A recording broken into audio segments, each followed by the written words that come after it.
Pumunta ako sa siniluan na naghahanap ng isang waterfalls. Pero napadpad ako ng Real Quezon, guys. Sinabi ko naman sa driver ng jeep na yung pupuntahan ko ay yung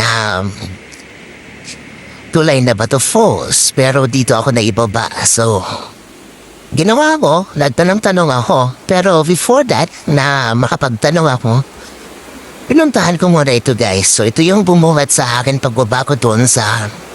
I thought na yun yung pupuntahan ko. So, hindi pala. So, ang sinabi lang kasi is paliguan. Di ko alam kung baka yun na yun, yung nasa isip ko. So, Barangay Liabac, Real Quezon na pala ito, guys. Kasi nasa boundary kasi ng Liabac at Barangay Magsaysay ng Siniluan. Yung Liabac na is Real Quezon na, yung Magsaysay ay Siniluan.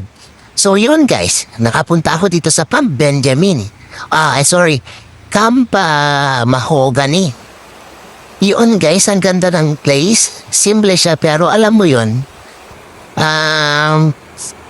na maganda yung lugar, guys. Kaya kinuha ko na rin yung number dito, but just in case na may plan kami na ng mga kaibigan ko na magpunta sa mag-camp or anything yon. Pwede namin itong puntahan if ever. So yun, natuwa lang ako kasi kakaiba nga yung place. Malinis yung tubig, guys, kakaiba. So ito yung bungad yan, guys. Ay, naligaw pa.